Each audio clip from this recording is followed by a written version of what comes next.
The email notification pinged at 4:47 p.m. on a Tuesday, just 13 minutes before I was supposed to leave for my anniversary dinner with Marcus. Subject line: Organizational restructuring. Your new reporting structure.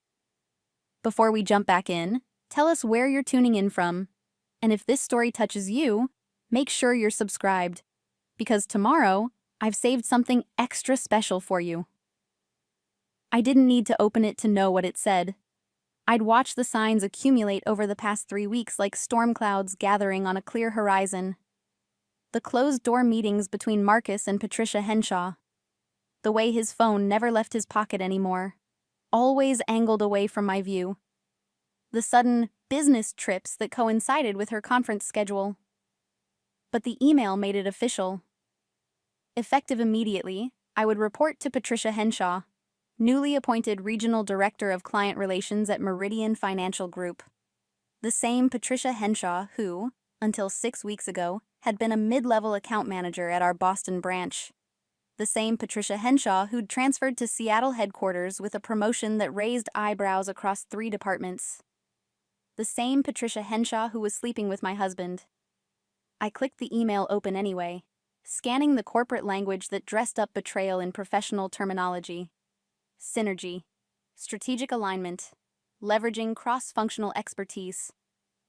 The words blurred together as my mind cataloged the evening ahead. The reservation at Kenlis I'd made 2 months ago. The vintage Bordeaux I'd had the sommelier set aside. The envelope in my purse containing 2 tickets to Paris, the city where Marcus had proposed 7 years ago. Did you get the email? I looked up to find Diane from accounting hovering at my cubicle entrance, her expression a mixture of sympathy and barely concealed curiosity. Office gossip traveled faster than our internal network. Just now, I said, keeping my voice neutral. It's such bullshit, Claire. Diane leaned closer, dropping her voice. Everyone knows she's only here because... She stopped herself, but we both knew how that sentence ended. Because Marcus Chen, Senior VP of Corporate Strategy and the heir apparent to the CFO position, had personally requested her transfer. Because she had certain skills he valued, though none of them appeared on her resume. Because my husband, who controlled enough budget allocation to make or break careers, had decided to install his mistress as my direct supervisor. The brilliant thing about it, from his perspective, was that I couldn't complain. Not without looking petty, not without admitting I knew about the affair, not without jeopardizing my own career at a company where I'd spent 9 years building my reputation. Marcus had backed me into a corner wrapped in corporate policy and tied with a bow of plausible deniability. I need to get going, I told Diane, shutting down my computer. Anniversary. Dinner. Her eyes widened slightly. Tonight? But doesn't he know about the restructuring? He probably knows more about it than I do. I gathered my things slowly, deliberately. My leather portfolio, a gift from Marcus on our 5th anniversary. My phone, registered under his corporate account. My building access badge, with his emergency contact information on the back. 7 years of marriage wrapped up in small objects that suddenly felt like chains. The drive home took 40 minutes through Seattle's rush-hour traffic, giving me plenty of time to think. Our condo in Capitol Hill, purchased 3 years ago, was also in both our names. Joint checking accounts, shared investments, combined credit cards. We'd built a life together with such careful financial entanglement that separation would require surgical precision. Or a demolition crew. Marcus was already home when I arrived, his Mercedes occupying its usual spot in the garage. I found him in our bedroom, adjusting his cufflinks in front of the full-length mirror. He'd changed into the charcoal suit I'd helped him pick out last month, the one that made his shoulders look broader and softened the gray starting to show at his temples.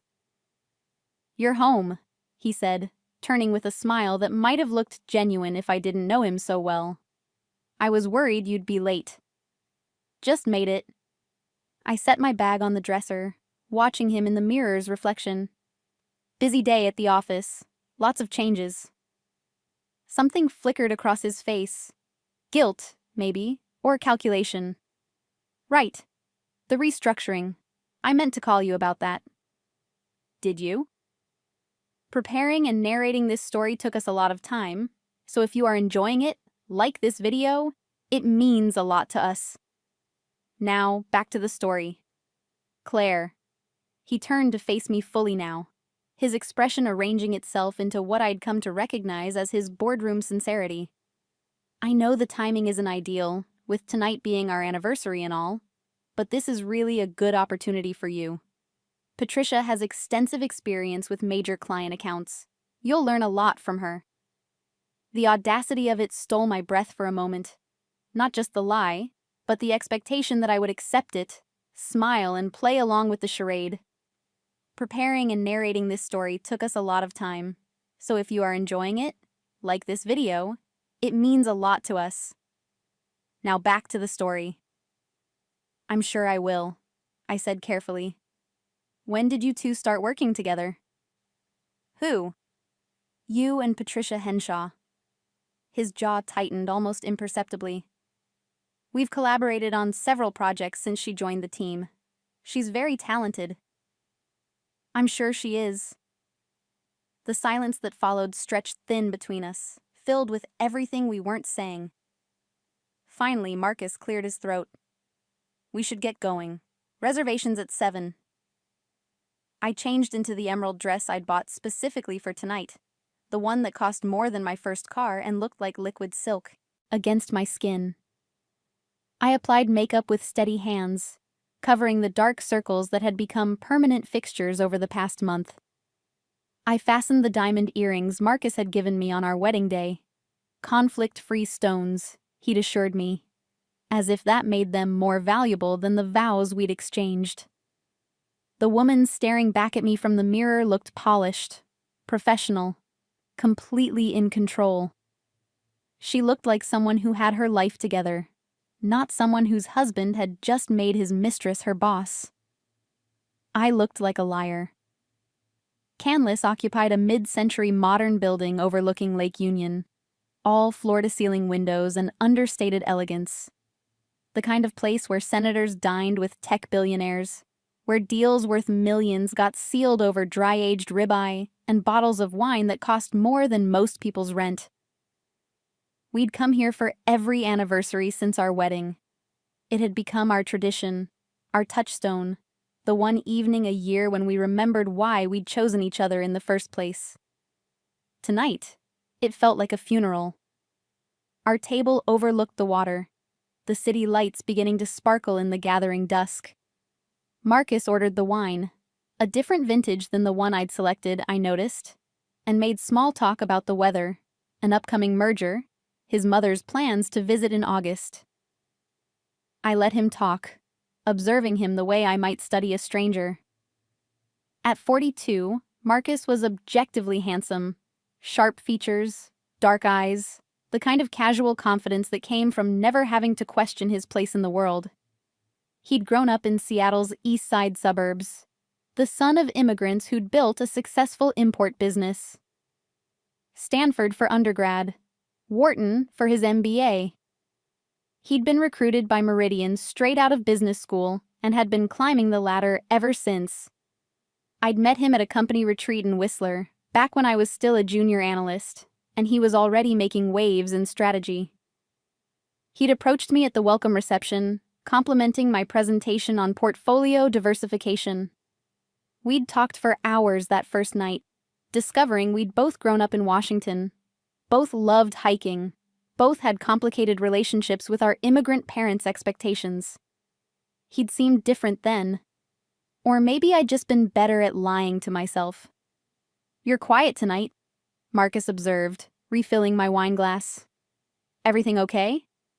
"Just thinking." "About?" I took a sip of wine, letting it roll over my tongue. It was excellent, complex, well-balanced, probably $200 a bottle. "Do you remember our wedding day?" His expression softened. "Of course. Best day of my life." "Mine too." I set down my glass. We got married at the Arboretum. Cherry blossoms everywhere. Your mother cried through the entire ceremony. She still brings it up at every family dinner. We promised each other honesty that day. Do you remember that? It wasn't part of the traditional vows, but we added it in. I promise to always tell you the truth, even when it's difficult. Marcus had gone very still. Claire, how long have you been sleeping with her? The question landed like a stone thrown into still water, sending ripples of tension across the table. Around us, other diners continued their meals, oblivious to the small detonation happening in our corner. I don't know what you're talking about, Marcus said, but his voice had lost its certainty. Patricia Henshaw. I kept my tone conversational, as if discussing the weather. Mid-30s, ambitious, transferred from Boston 6 weeks ago. Your meetings with her started 3 months before that. I checked the travel logs.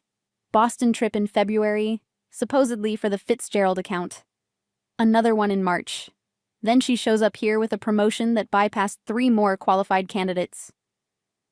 You've been spying on me? I've been paying attention. There's a difference. He looked around nervously, conscious of our public setting. This isn't the time or place. Our anniversary dinner? I thought it was perfect timing. I leaned back in my chair, amazingly calm. Tell me, when did you decide to make her my boss? Was it before or after you started fucking her? Lower your voice. Why? Worried someone might hear? Worried it might affect your reputation? I smiled, and it felt like glass breaking inside my chest. Here's what I can't figure out. Was the goal to make me quit? Or do you just enjoy the humiliation? It's not like that. Marcus ran his hand through his hair, a nervous gesture I'd seen 1,000 times. The promotion was legitimate. Patricia earned it based on her performance. Of course she did. I picked up my glass again, studying the wine's deep red color in the candlelight. I'm sure her performance reviews were very thorough. God, Claire, do you hear yourself? You sound paranoid. It was a good move, actually, flipping it back on me, making my reasonable suspicions sound like unhinged jealousy. In another context, it might have even worked. But I'd spent the last month doing more than just noticing his late nights and changed passwords. I'd spent it preparing. I want a divorce, I said quietly. The words hung in the air between us, simple and devastating. Marcus's face went through a rapid series of expressions: shock, calculation, something that might have been relief. Claire, let's not be hasty. Hasty? I almost laughed. We've been married 7 years. I've spent the last 2 months watching you dismantle our relationship piece by piece. There's nothing hasty about this. We can work through it, couples therapy, we can make your mistress my boss and pretend it's a normal career opportunity. He had the grace to flinch at that. The timing was unfortunate, but I didn't plan it that way. No? Then explain it to me. Explain how Patricia Henshaw went from a mid-level position in Boston to regional director in Seattle in 6 weeks. Explain the hotel charges in Boston that don't match your conference schedule. Explain why you had her transferred here instead of just ending things. Because I love her. The confession came out rushed, almost defensive. For a moment, I couldn't breathe. Knowing it and hearing him say it were 2 entirely different creatures. How long? I asked. Does it matter? Yes. Marcus sighed, deflating slightly. We met last year at the New England conference. Started as just talking. She understood the pressures of the job in a way that... He stopped, perhaps realizing that finishing that sentence would be even more damaging. In a way that I don't, I finished for him. Because I'm just a senior analyst, not a fast-track executive like you. That's not what I meant. But it's what you think. I could see it now, the narrative he'd constructed to justify the affair. I'd become the obstacle in his story, The wife who didn't understand his ambition, who couldn't keep pace with his rising trajectory. When did you decide you wanted out of our marriage? It's not that simple. It really is.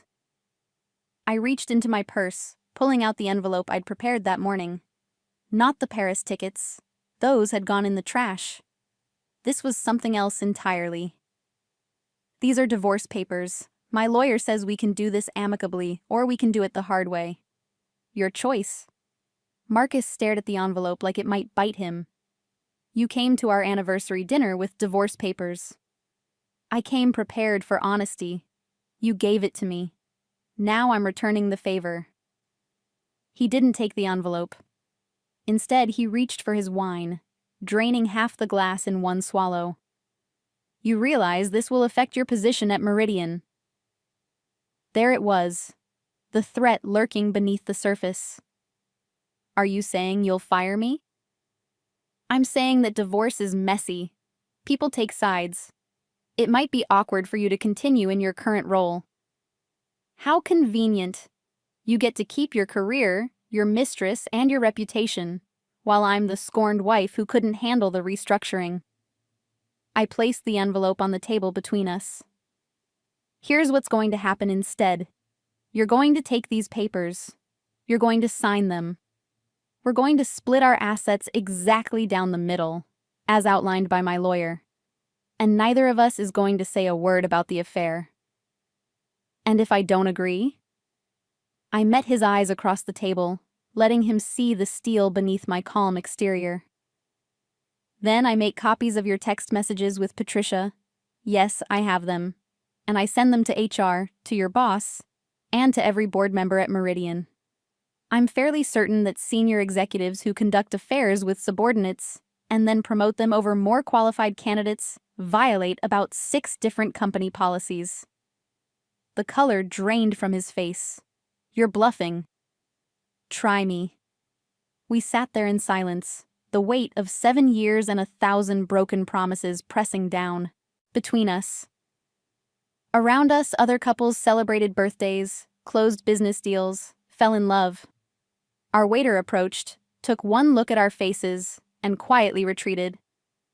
Finally, Marcus reached for the envelope. You've changed. No, I said. I just stopped pretending I hadn't. He didn't open it, just held it like it might burn through his fingers. What happens now? Now. I go home. You go to Patricia's place, or wherever you've been staying when you claim to be working late. Tomorrow, I report to my new boss with a smile on my face and professionalism in my heart. And you stay far away from me unless absolutely necessary. Claire, I'm not done. I leaned forward, keeping my voice low and clear. You made a mistake when you put her above me at work, Marcus. You thought it would break me, or make me quit, or prove to yourself that I was somehow lesser. Instead, you just gave me motivation. Motivation for what? I stood, gathering my purse. To show you exactly who you underestimated. I left him sitting there, surrounded by the wreckage of our marriage and an unopened envelope of divorce papers. The valet brought my car around, a modest Honda Accord, practical and unremarkable, the kind of car that blended into traffic and never drew attention. I'd bought it 3 years ago, right around the time I'd started to suspect that something in our marriage was shifting. Insurance, I'd told Marcus, in case one of our cars was in the shop. Really, it had been the first step in a longer plan, one I'd hoped I'd never have to implement. The thing about being underestimated is that people tell you things they shouldn't. They make assumptions about your capabilities, your awareness, your willingness to fight back. Marcus had always seen me as the junior partner in our relationship. Less ambitious, less ruthless, less strategic. He'd been wrong on all counts. I drove north toward Fremont, away from our condo in Capitol Hill. I'd been staying at a friend's apartment for the past week, telling Marcus I needed space to think. Really, I needed space to prepare. My phone buzzed with a text from Marcus. We need to talk about this rationally. I deleted it without responding. Another text. Claire, please, don't do anything rash. Deleted. A third. I still care about you. That hasn't changed. I turned off my phone. The apartment belonged to Rebecca Song, my best friend since college and a corporate attorney at one of Seattle's most prestigious firms. She wasn't home when I arrived, working late, as usual, but she'd given me a key and told me to stay as long as I needed. I poured myself a glass of water and stood at the window, looking out at the city lights reflecting off the dark water of the ship canal. Somewhere out there, Marcus was probably calling Patricia, explaining what had happened, strategizing their next move. They'd be wondering how much I really knew, what evidence I actually had, whether I was bluffing about the text messages. I wasn't bluffing. 3 months ago, after the second unexplained Boston trip, I'd installed monitoring software on our home computer. Legal in Washington state, according to Rebecca, as long as it was a shared device. The software had given me everything. Emails, texts, calendar entries, even deleted messages he thought were gone forever. I'd read them all. Every "I miss you." Every "can't wait to see you again." Every detailed plan for their future together, including discussions about whether I would be reasonable about the divorce or if they'd need to handle me carefully. That had been the phrase that crystallized my resolve. Handle me carefully. As if I were a problem to be managed, rather than a person who'd been betrayed. My phone buzzed again. Not Marcus this time. Rebecca. Drinks tomorrow after work? You're going to need them for your first day reporting to she who shall not be named. I smiled despite myself and typed back. Definitely. I'll tell you about the anniversary dinner. Oh God, that bad? Let's just say I'm now a free woman, pending paperwork. Finally, proud of you, babe. See you tomorrow. I set down my phone and opened my laptop, pulling up the file I'd been building for the past month. It was labeled Meridian Career Development, innocuous enough that Marcus wouldn't have thought twice if he'd seen it. Inside were hundreds of pages of documentation, research, and strategy. Because while Marcus had been busy installing his mistress as my supervisor, I'd been busy learning everything I could about Patricia Henshaw. She'd started at Meridian 5 years ago after a brief stint at Goldman Sachs. Solid performance reviews, no disciplinary issues, but also no standout achievements that would justify her rapid promotion. Her client portfolio in Boston had been good but not exceptional. Several mid-sized accounts that generated steady revenue without breaking any records. The transfer to Seattle and her promotion to regional director had raised eyebrows across the company, but no one had officially challenged it. That was how these things worked. People whispered in break rooms and exchanged knowing looks, but corporate politics kept them silent. I'd been silent too for the past 6 weeks. Observing, documenting, learning. I'd learned, for instance, that Patricia's biggest client account, the one she'd supposedly managed brilliantly in Boston, had actually been handed to her after the previous account manager left. She'd inherited the relationship rather than building it from scratch. I'd learned that her extensive experience with major client accounts consisted of 2 years managing 3 portfolios, while I had 9 years managing twice as many. I'd learned that her promotion had bypassed Diane from accounting, who had 12 years of experience and a flawless track record, and Michael Wong from client services, who'd increased his portfolio value by 40% in the past year alone. Most importantly, I'd learned that Patricia Henshaw's appointment as regional director had never been formally approved by the Departmental Oversight Committee. Marcus had used his authority as senior VP to push it through, citing urgent operational needs that allowed him to bypass the normal review process. That last piece of information had come from an unexpected source, James Kirkland, the CFO and Marcus's direct supervisor. I'd run into him at a networking event 2 weeks ago, and he'd mentioned in passing that he'd been surprised by the restructuring announcement. "Didn't even come across my desk," he'd said, nursing a scotch at the hotel bar. Marcus said it was time-sensitive, handled it all through his own budget allocation. First I heard about it was the company-wide email.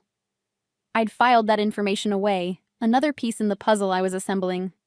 Tomorrow would be my first day reporting to Patricia Henshaw. I'd walk into the office with my head high, shake her hand, and congratulate her on her promotion. I'd be professional, courteous, and completely accommodating. Because I'd learned something else in my 9 years at Meridian Financial Group. Sometimes the best revenge wasn't dramatic confrontation or explosive revelation. Sometimes it was patience, preparation, and letting people destroy themselves with their own incompetence. Patricia Henshaw had been promoted far beyond her capabilities. She'd been given a position she wasn't qualified for, managing portfolios she didn't understand, with responsibilities she couldn't handle. Marcus had put her in that position because he'd been thinking with something other than his strategic brain. And I was going to let her fail, not sabotage her, nothing that obvious, just not save her, not cover for her mistakes, not mentor her through the challenges she didn't have the experience to handle. Every question she asked, I'd answer truthfully but minimally. Every task she delegated, I'd complete exactly as specified, even when I knew there was a better approach. Every client meeting she mishandled, I'd document carefully and forward to the appropriate oversight committees. I'd be the perfect employee, following every instruction to the letter while she slowly revealed herself as the Peter principle in action, someone promoted to their level of incompetence. It would take time, months probably. But I had time now. I had clarity, and I had nothing left to lose. My phone lit up with another text from Marcus. I read the papers. Some of these terms are unreasonable. We should negotiate. I typed back, "My lawyer's number is on page 3. Have your attorney contact her. Don't contact me again unless it's work-related." His response came immediately. "This is why you're not executive material, Claire. You're too emotional." I stared at that message for a long moment, feeling the familiar sting of his casual cruelty. Then I screenshotted it and added it to my growing file of evidence, just in case I needed it later. Because that was the thing Marcus had never understood about me. I wasn't too emotional. I was emotional enough to care when I was being undermined, strategic enough to document it, and patient enough to wait for the perfect moment to act. He'd always mistaken my kindness for weakness, my accommodation for inability. He'd spent 7 years married to me, and never once suspected that the woman who smiled through his late-night work calls and never complained about his weekend trips might be keeping her own careful records. Tomorrow, I'd walk into Meridian Financial Group and begin the most important performance of my career. I'd play the role of the dutiful employee, the professional colleague, the woman who'd accepted her new reporting structure with grace and maturity. And while I played that role, I'd be watching, waiting, and gathering everything I needed to prove that Patricia Henshaw's promotion had been nothing but nepotism dressed up as merit. The system would do the rest. I closed my laptop and pulled out my phone, scrolling through my contacts until I found the name I was looking for. Sarah Chen, Marcus's younger sister and one of the few members of his family I'd genuinely connected with. She worked in HR at a different company but knew plenty of people at Meridian. "Hey Sarah," I typed. "Know we haven't talked in a while, but wondering if you're free for coffee this week? Need some career advice?" Her response came within minutes. "Of course. Thursday work? Also, Marcus mentioned you two are having some issues. I'm sorry, Claire. Whatever happened, know that I'm here if you need to talk." I smiled at that. Sarah had always been the straight shooter in the Chen family, the one person who'd never bought into Marcus's carefully constructed image of perfection. If anyone would believe me about what he'd done, it would be her. But I wasn't ready to play that card yet. First, I needed to establish my own credibility, separate from the drama of our failing marriage.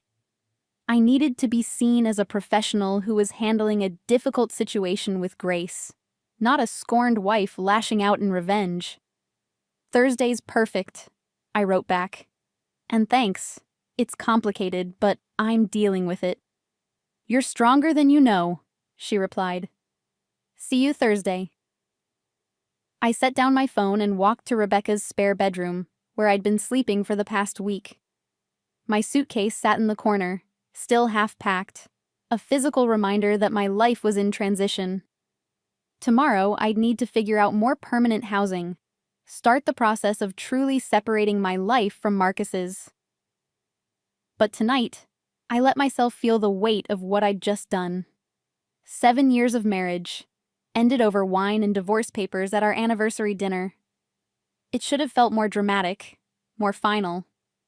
Instead, it felt like closing a book I'd stopped enjoying chapters ago, finally admitting that no amount of hoping would change the ending. I lay in bed staring at the ceiling, replaying the conversation at Canlis. Marcus's face when I'd said I wanted a divorce, the way his mask had slipped when I'd mentioned the text messages, the threat about my career, so casual and cruel. "You're too emotional," he'd texted. "No," I thought, pulling the covers up to my chin. "I'm too smart to let you see me coming. Tomorrow would be interesting." Patricia Henshaw had no idea who she was really dealing with. She saw me as the wife, the obstacle that needed to be managed, the complication in her romance with Marcus. She probably thought I'd be emotional, unprofessional, maybe even hostile. She'd be wrong on all counts. I'd be the model employee. Respectful, accommodating, always available to answer questions or provide context on my accounts. I'd make it impossible for her to claim I was being difficult or insubordinate. And when she inevitably stumbled, when she made decisions that cost the company money, or mishandled client relationships, or revealed the gaps in her experience, I'd be there to document every moment with clinical precision. Not for revenge, for justice. There was a difference, and I was determined to stay on the right side of it. My phone buzzed one final time. Another text from Marcus. "I never meant to hurt you." I turned off my phone without responding. Intentions didn't matter anymore. Actions did. And his actions had spoken clearly enough. I was done being handled carefully. Done being underestimated. Done playing the role of the supportive wife who didn't make waves or ask uncomfortable questions. Tomorrow, I started playing a different role. The professional who refused to quit. The employee who followed every rule. The woman who documented everything and waited for the system to correct itself. Patricia Henshaw wanted to be my boss? Fine. She'd learn that managing someone who knows more than you, who's documented your every shortcoming, who's waiting patiently for you to fail on your own merits, that's much harder than sleeping her way to a promotion. And Marcus wanted to protect his career while pushing me out? He'd learn that threatening someone with nothing left to lose was the worst strategic move he could have made. I closed my eyes, finally allowing myself to rest. Tomorrow would be the first day of whatever came next. I didn't know exactly what that looked like yet, but for the first time in months, I felt like I was the one writing the story instead of just playing a supporting role in someone else's narrative. That feeling alone was worth every uncomfortable moment ahead. The game had changed. The players were still the same. But now I knew all the rules, and I was done playing to lose. The first day reporting to Patricia Henshaw began with a smile. I arrived at Meridian's downtown Seattle office at 7:45 a.m., 15 minutes earlier than usual. The building's glass facade reflected the gray morning sky, and I could see my own reflection staring back. Composed, professional, ready. I'd chosen a navy, blazer and cream blouse, conservative and competent. The armor of someone who had nothing to hide. Patricia's office was on the 14th floor, corner position with views of Elliott Bay. My old supervisor, Tom, had occupied a modest interior office on 12. The upgrade spoke volumes about Marcus's influence and the favoritism baked into her promotion. I knocked at 8:02 a.m., exactly 2 minutes after her scheduled arrival time. "Come in." Her voice carried the crisp confidence of someone who'd never questioned whether they deserved to be in the room. Patricia Henshaw was younger than I'd expected, 34 according to her employee file, though she could have passed for younger. Blonde hair styled in that effortless way that actually required significant effort. Designer suit that probably cost more than my monthly car payment. The kind of polished perfection that came naturally to women who'd never had to doubt their worth. She looked up from her computer, and I watched recognition flicker across her face. She knew who I was. Of course she did. Marcus would have told her everything. The wife who was being difficult about the divorce. The obstacle in their happily ever after. Claire Morrison. I extended my hand, keeping my expression neutral. Thought I'd stop by and introduce myself before the morning rush. She stood, and I noted she was taller than me by at least 3 inches, even without the heels. "Patricia Henshaw, please sit." Her handshake was firm, professional, but I felt the slight hesitation before she made contact. "I've heard good things about your work." "From Marcus?" The question hung between us, direct and unavoidable. Patricia's smile tightened slightly. "From several people, actually. Your client retention rates are impressive." 9 years will do that. You build relationships." I settled into the chair across from her desk, crossing my legs. "I understand you transferred from Boston. How are you finding Seattle?" "It's an adjustment. Different pace than the East Coast." She pulled up something on her computer, creating a shield of professionalism between us. "I've been reviewing your portfolio. The Henderson account is coming up for renewal next month. Walk me through your strategy." For the next 40 minutes, we discussed my accounts with the careful courtesy of 2 people pretending they didn't share a massive secret. Patricia asked questions that revealed her inexperience, focusing on short-term revenue instead of long-term relationship building, missing key details about client histories, suggesting approaches that sounded good in theory, but would alienate the sophisticated investors I managed. I answered each question thoroughly, professionally, never once pointing out the flaws in her thinking. When she suggested I push harder on the Henderson account to increase their investment allocation, I simply nodded and said, "I'll take that under advisement." What I didn't say: Henderson had been with Meridian for 15 years and valued trust over aggression. Pushing too hard would send them straight to our competitors. What I didn't say: I knew exactly how to handle Henderson because I'd been managing them for 6 years, longer than Patricia had been with the company.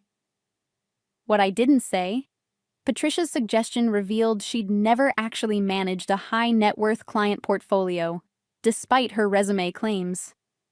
I documented it all in my mental ledger, adding it to the growing pile of evidence. "I think that covers it," Patricia said finally, glancing at her watch. "Let's plan weekly check-ins. Fridays at 4? "Perfect." I stood, gathering my things. "Looking forward to working with you." "Claire." She stopped me at the door, her expression shifting to something that might have been sympathy or might have been calculation.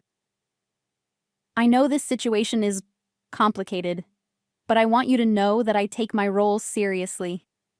Your career trajectory isn't going to be affected by personal matters." The lie was so smooth, so practiced, that I almost admired it. "I appreciate that, Patricia. Professionalism is important to me too." I walked back to my desk on the 12th floor, sat down, and opened a new document labeled Management Notes, Henshaw. Then I recorded everything from our meeting: her questions, her suggestions, the gaps in her knowledge, the timeline of when each weakness had been revealed. Not sabotage, documentation. The next 6 weeks followed a similar pattern. Patricia would make suggestions that sounded strategic, but were actually problematic. I would implement them exactly as directed, watching as they created small cracks in client relationships. Nothing dramatic, just subtle erosions of trust, tiny miscalculations that added up over time. When the Henderson account expressed concern about our new aggressive approach, I forwarded their email to Patricia with a simple note.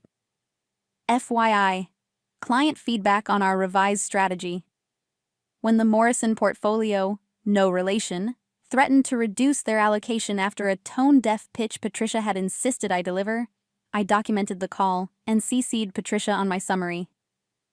When the Westfield Group complained about lack of communication, I showed them the email chain where Patricia had denied my request for an in-person meeting, insisting a phone call was sufficient.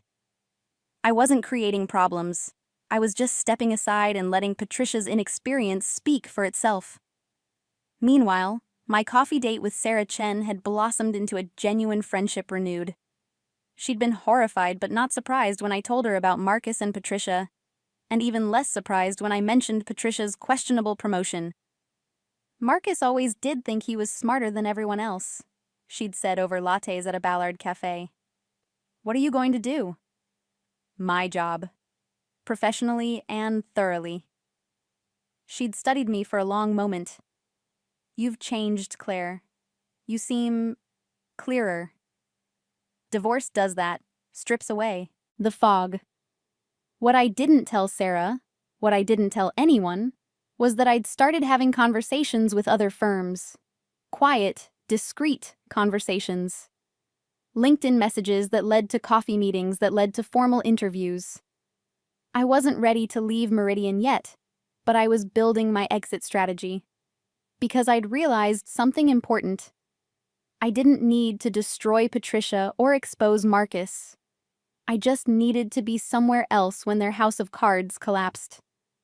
The pivot point came in week 7, during the quarterly review meeting. James Kirkland, the CFO, had called a performance assessment for all regional directors. Patricia had been nervous all week, asking me to prepare reports and summaries, coaching her on key talking points. I'd provided everything she asked for, thorough and accurate, watching as she tried to absorb 9 years of institutional knowledge in 6 days. The meeting was scheduled for 2 p.m. on a Thursday. I wasn't required to attend, but Patricia had requested I be there for support on technical questions. The conference room was on the executive floor, all windows and expensive furniture. Besides Patricia and Kirkland, there were 4 other department heads, including Marcus, who carefully avoided meeting my eyes. Patricia's presentation started strong. She'd memorized the key metrics I'd provided, and her confidence was evident in those first 10 minutes. But then Kirkland started asking questions. The Henderson account, he said, scrolling through his tablet. They reduced their allocation by 30% last month. Can you walk me through what happened? Patricia glanced at me, and I could see the panic forming behind her professional mask. There were some concerns about our investment approach. Claire can speak to the specifics. I'm asking you, Kirkland said mildly. You're the regional director. Right. Yes. Patricia straightened. Henderson felt we were being too aggressive with growth recommendations. We've adjusted our strategy to be more conservative. Adjusted how? We're focusing more on their comfort level with risk management. Kirkland's expression didn't change, but I saw Marcus shift uncomfortably in his seat. Patricia, Henderson's portfolio is 80% bonds and treasury securities. They're one of our most conservative clients. In what universe is recommending growth stocks considered understanding their comfort level? Patricia's composure cracked.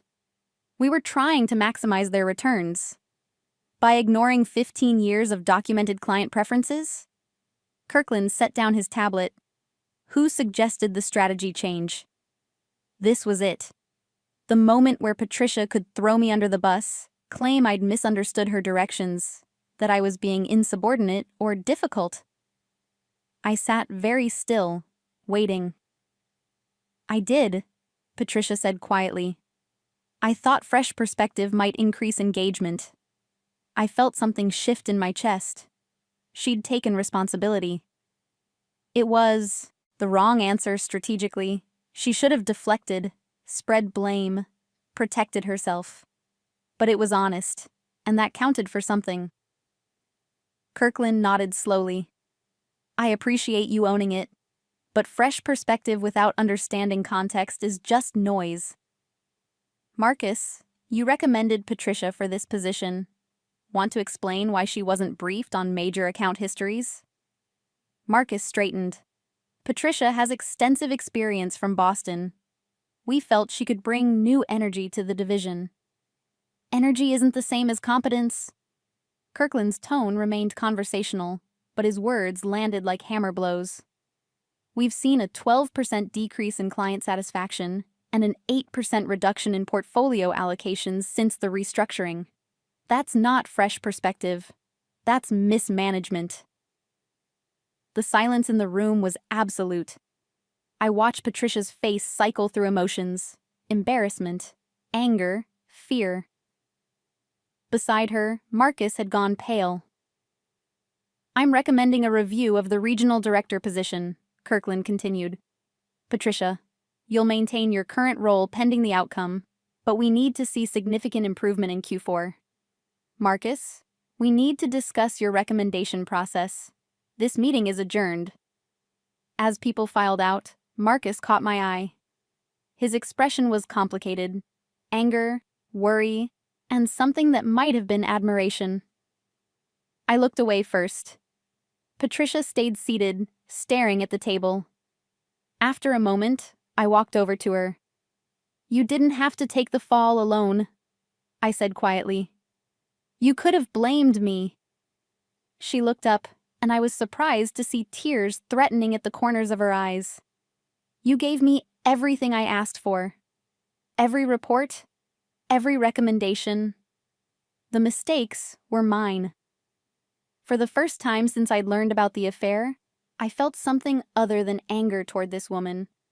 Not forgiveness, not yet, maybe not ever, but recognition. She was in over her head, promoted beyond her capabilities, and she knew it. The Henderson account, I said carefully. They value relationships over returns. Always have.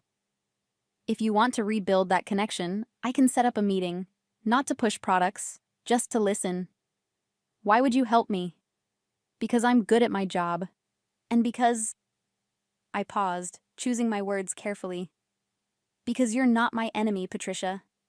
You're just someone who made bad choices for what probably felt like good reasons at the time. She studied me for a long moment.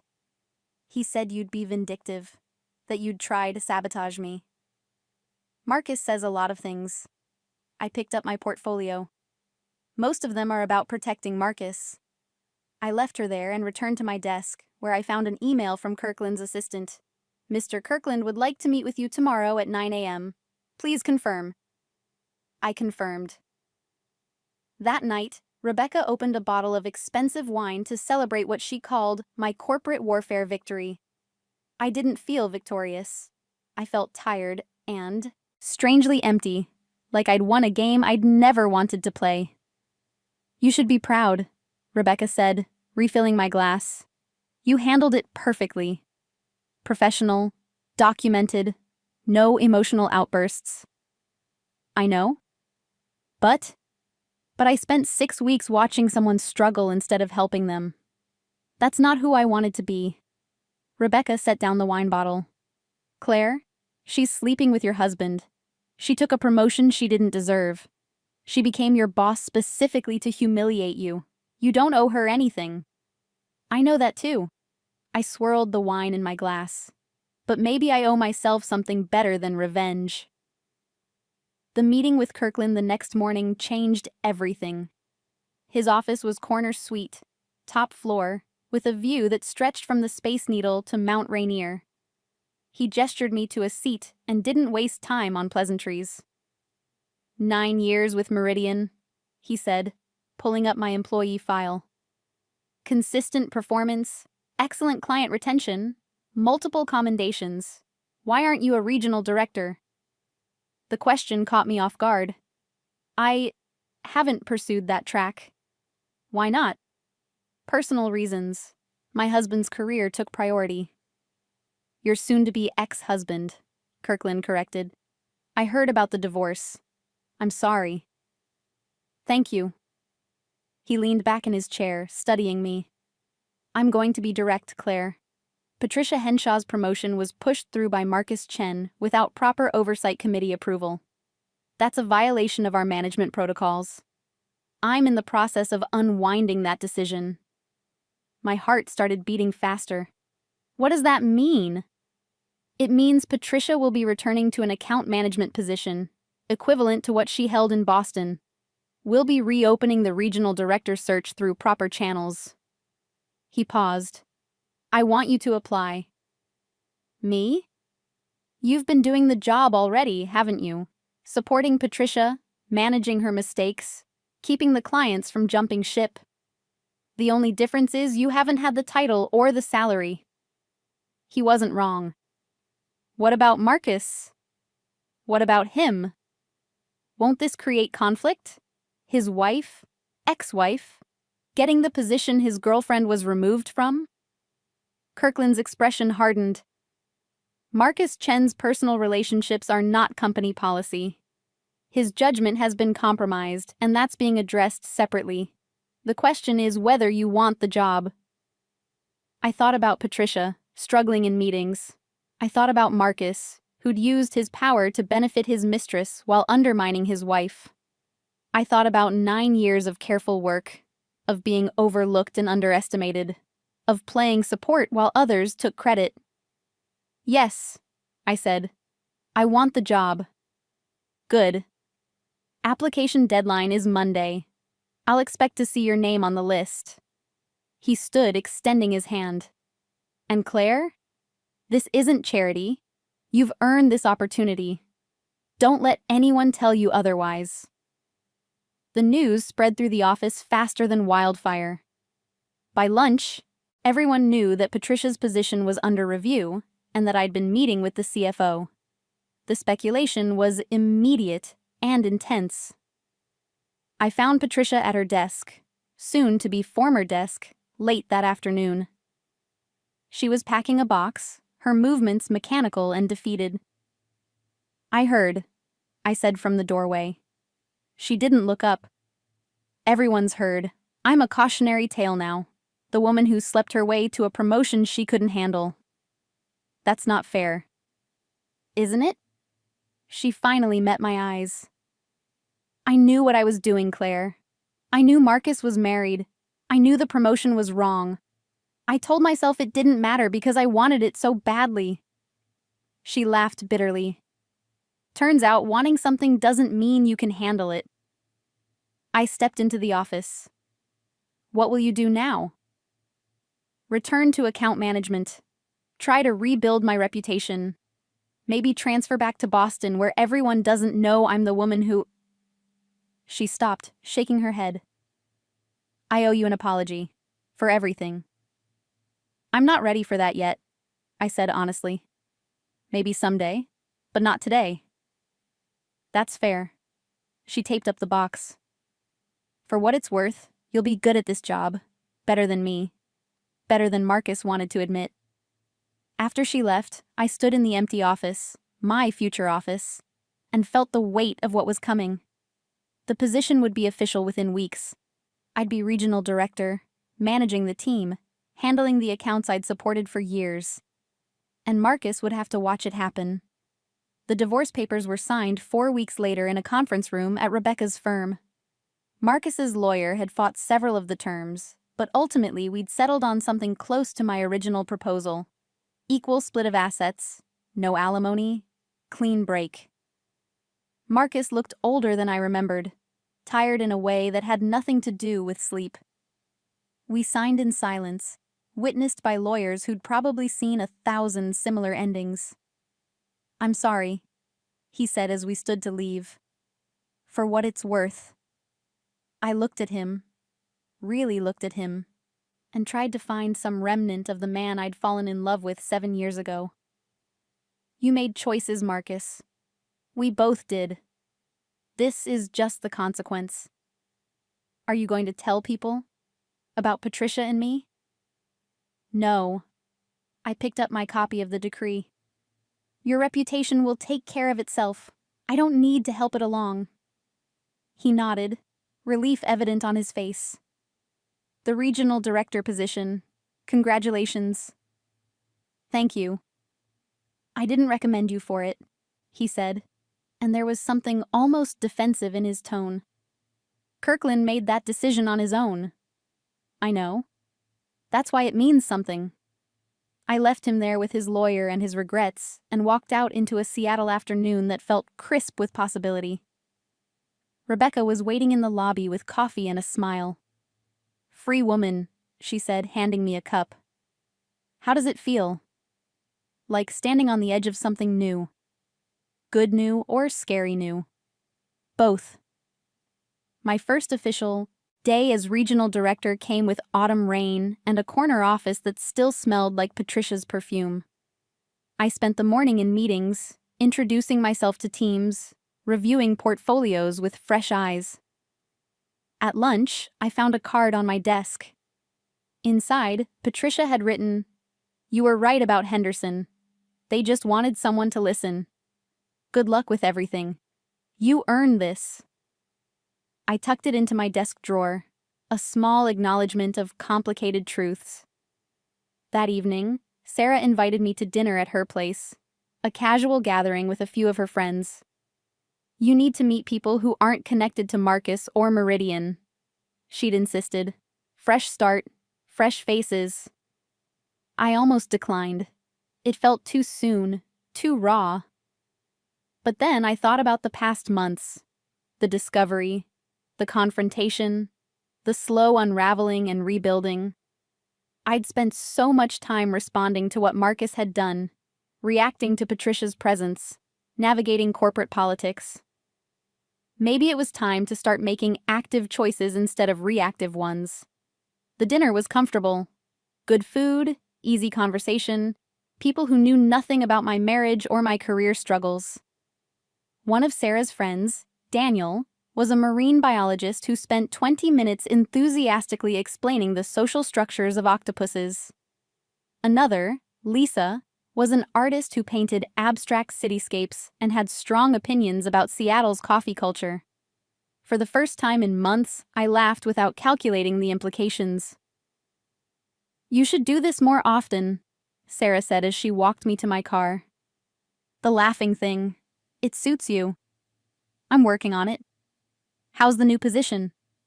Overwhelming. Exciting. Terrifying. I unlocked my car. Everything I didn't know I needed. And Marcus? Is someone I used to know. Sarah hugged me, quick and fierce. I'm proud of you, Claire. For all of it. The divorce, the job, the way you handled everything without losing yourself. As I drove back to my apartment, my own apartment now, a small one-bedroom in Fremont that was entirely mine, I thought about Sarah's words. Had I lost myself? Or had I found something I'd buried years ago beneath the role of supportive wife and overlooked employee? The truth was probably somewhere in between. 3 months into my new position, I ran into Patricia in the elevator. She'd stayed with Meridian, taking a lateral position in client services. We'd avoided each other carefully, our professional interactions brief and courteous. Claire, she said as the doors closed. I wanted to tell you, I'm transferring back to Boston. Fresh start. When? End of the month. She stared at the floor numbers ticking upward. I wanted to apologize. Properly. Not just for the promotion or the position, but for everything. I convinced myself that what Marcus and I had was worth it, that you were just an obstacle.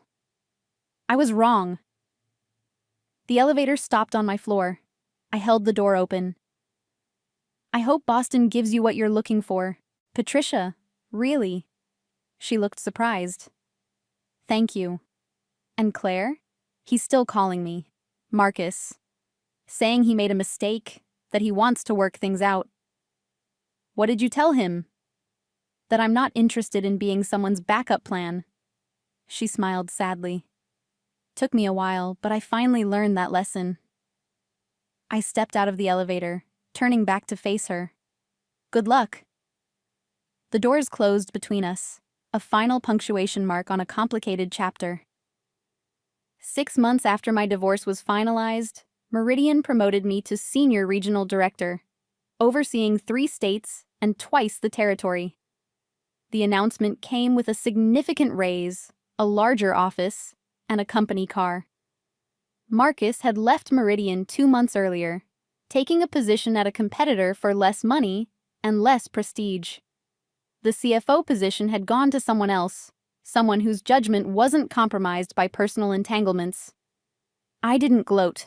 I didn't celebrate his fall. I barely thought about him at all.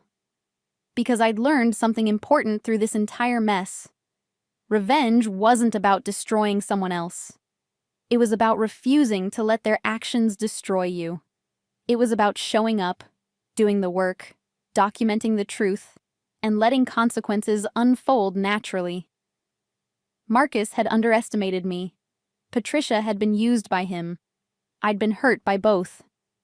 But in the end, I'd survived by staying true to my own principles, even when it would have been easier to burn it all down.